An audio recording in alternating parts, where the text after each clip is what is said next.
नमस्कार मित्रांनो, स्वागत आहे तुमचं संपत्तीच्या सोपा मार्ग या पुस्तकाच्या 9व्या प्रकरणात J.L. कॉलिन्स यांनी लिहिलेल्या या अमूल्य ग्रंथात आपण पाहणार आहोत की जगातील सर्वात मोठा आर्थिक क्रॅश आणि जागतिक महामंदीची सुरुवात वर्ष होतं 1929. डाऊ जोन्स औद्योगिक सरासरीला धक्का बसला आणि शेअर बाजार 90% कोसळला. मित्रांनो, 90% कोसळला.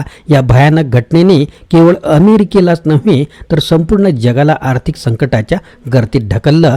ब्लॅक थर्सडे म्हणून ओळखल्या जाणाऱ्या त्या दिवसांनी इतिहासात आपली एक वेगळी जागा निर्माण केली. शेअर बाजारातील अनुकूल आणि प्रतिकूल घटनांची रेलचेल आज आपण या प्रकरणात उलगडणार आहोत. 1900 ते 2012 पर्यंतच्या घटना, विशेषतः 1929च्या क्रॅशच्या भीषण परिणामांवर आपण चर्चा करूया. तर चला मग या मोठ्या आर्थिक धड्यातून आपण काही महत्त्वाचे धडे शिकूया, ज्याला the mother of all crashes म्हणून संबोधले जाते. आजच्या आपल्या व्हिडिओचे महत्त्वाचे मुद्दे असतील: 1929 साली शेअर बाजार कोसळल्यानंतर जागतिक अर्थव्यवस्थेवर काय परिणाम झाले, ब्लॅक थर्सडे म्हणजे नेमके काय आणि हा दिवस शेअर बाजाराच्या इतिहास इतका महत्त्वाचा का ठरतो, शेअर बाजार 90% कोसळल्यावर सामान्य गुंतवणूकदार आणि उद्योग जगताने कसा प्रतिसाद दिला, 1900 ते 2012 दरम्यान शेअर बाजाराच्या चढ उतारांमधून आपण कोणते अनमोल धडे घेऊ शकतो, जागतिक महामंदीच्या कालावधीत बाजार सुधारण्यासाठी कोणत्या उपाययोजना केल्या गेल्या असतील, डाऊ जोन्स औद्योगिक सरासरीच्या या मोठ्या घसरणीमुळे भविष्यातील गुंतवणुकीसाठी कोणते धोरण राबवले पाहिजे. मित्रांनो, शेअर बाजार हा अनुकूल आणि प्रतिकूल आर्थिक घटनांची रेलचेल असतो. शेअर बाजार हे संपत्ती निर्माण करणारे एक अद्भुत साधन आहे जे सतत प्रगतिशील असते. व्हॅनगार्डच्या total stock market index fund VTSX चे हे एक साधन आहे जे आपल्याला ह्या प्रगतिशील बाजारामधून नफा मिळवून देऊ शकतात. तसे पाहायला गेले तर शेअर बाजार अत्यंत अस्थिर आहे आणि अस्थिर असते सुद्धा. तिथे नियमितपणे क्रॅश होत असतात. कधी बाजार वधारतो तर कधी मंदीचे वातावरण तयार असते. बहुतेक लोक त्यांच्या मानसिक प्रवृत्तीमुळे शेअर बाजारामध्ये पैसे गमावतात, पण आपण आपल्या भूमिकेवरती जर ठाम राहिलो तर आपण आपल्या अशांततेतून बाहेर पडलो आणि आपल्या गुंतवणुकीच्या प्रयत्नांबद्दल थोडीशी नम्रता व सजगता दर्शवली तर शेअर बाजार हा श्रीमंतीचा एक खात्रीचा मार्ग नक्कीच ठरू शकतो. 1929 मध्ये एक अर्थव्यवस्थेवरती मोठा प्रभाव टाकणारी घटना घडली. तिला द मदर ऑफ ऑल असे संबोधले गेले. स्टॉक मार्केट क्रॅश आणि महामंदीची सुरुवात अशा दुहेरी संकटामध्ये जागतिक अर्थव्यवस्था अडकडल्या होत्या. 2 वर्षाच्या कालावधीत शेअर्स 391 निर्देशांकावरून सरळ 41 पर्यंत घसरले आणि शेअर्सचे 90% मूल्य कमी झाले. जर तुम्ही निर्देशांक शिखरावर असताना गुंतवणूक केली असती तर 26 वर्षानंतर 1950च्या मध्यापर्यंत तरी तुमचा पोर्टफोलिओ पूर्णपणे तोट्यामधून सावरला नसता. जर तुम्ही मार्जिन सनी वापरून शेअर्स खरेदी करून असता, म्हणजे तुमच्या ब्रोकरकडून उधार घेतलेल्या पैशाने जर तुम्ही असं केलं असतं तर तुम्ही पूर्णपणे कर्जामध्ये बुडून गेलेले असता. म्हणून कधीही मार्जिन मनी वापरून शेअर्स खरेदी करू नका. कर्ज घेऊन केलेली गुंतवणूक कधीही आपल्याला उत्पन्न देऊ शकणार नाही. याउलट त्या गुंतवणुकीमधून मिळणारे बरेचसे उत्पन्न कर्जाच्या व्याजावरती खर्च होईल.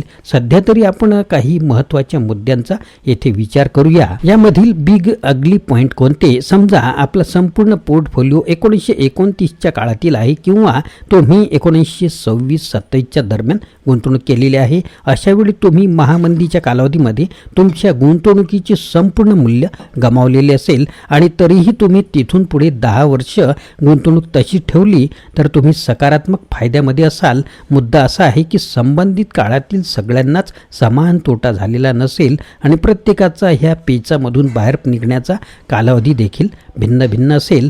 दुसरा मुद्दा आहे की समजा तुम्ही नुकतेच नोकरीला लागला आहात. 1929 मध्ये तुमच्या करिअरची नेमकी सुरुवात झालेली आहे. तुम्ही ह्या मंदीच्या काळामध्ये देखील नोकरी शाबूत ठेवण्यात यशस्वी झाला आहात. तुम्ही गुंतवणूक करण्याचा गांभीर्याने विचार करत आहात. गंमत म्हणजे आपल्या गुंतवणुकीच्या आयुष्याच्या सुरुवातीस शेअर बाजार क्रॅश होणे ही एक देणगी आहे. अशाने तुम्ही खूप सारे शेअर्स खरेदी करू शकता.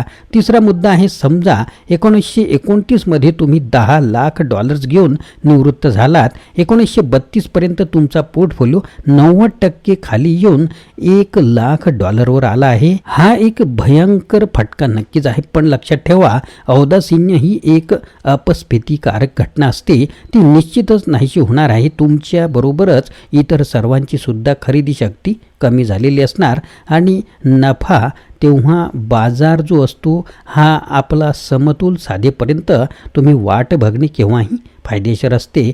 चौथा मुद्दा, महामंदी आणि शेअर बाजार मंदीसारखा बिग अगली इव्हेंट गेल्या 115 वर्षात एकदाच झाला आहे. प्रत्यक्षात जास्त काळ काही तर असाही तर्क करतात की 1929 सालापासून लागू करण्यात आलेल्या नियंत्रणामुळे आपण पुन्हा कधीही अशी परिस्थिती अनुभवणार नाही. जरी आपण याची खात्री बाळगू शकत नसलो तरी आम्हाला माहीत आहे की या घटना अत्यंत दुर्मिळ अशा प्रकारच्या आहेत. पाचवा मुद्दा, 2008 आम्ही थेट रसातळाला काठावरती आलो, पण लोक खचून गेले नाहीत. हे मला उत्साहवर्धक वाटते, असे मत लेखकाचे आहे. 1929 सालची सारखी महामंदी ही 2 संभाव्य आर्थिक आपत्तीपैकी केवळ एक आहे जी मोठ्या प्रमाणात संपत्ती नष्ट करू शकते. अशी दुसरी गोष्ट म्हणजे अतिमहागाई. अमेरिकेत 1776 झालेल्या क्रांतिकारक युद्धानंतर आपल्याला या अतिमहागाईच्या राक्षसाला सामना करावा लागला नाही, परंतु यामुळे अलीकडेच 2008ची गोष्ट आहे, तेव्हा झिम्बाब्वेची अर्थव्यवस्था नष्ट झाली होती. जुलै 1946 हंगेरीची इतिहासातील सर्वात वाईट परिस्थिती होती. तिथे चलनवाढीचा उच्चांक 41.9% पोहोचला होता आणि 1930च्या दशकात नाझींना सत्तेवर आणण्याचे श्रेय बरेच लोक 1920च्या दशकात जर्मन हायपर इन्फ्लेक्शनला देतात. हायपर इन्फ्लेक्शन ही खूप वाईट गोष्ट आहे. नियंत्रणाबाहेर गेलेला महागाईवर अर्थव्यवस्था कुरतळत असतो. थोडी महागाई ही अर्थव्यवस्थेसाठी खूप आरोग्यदायी असू शकते. यामुळे किमती आणि वेतन यांचा माफक विस्तार होत असतो. हे आर्थिक चाकांना वंगण प्रदान करून अर्थव्यवस्था सुरक्षित चालू ठेवते.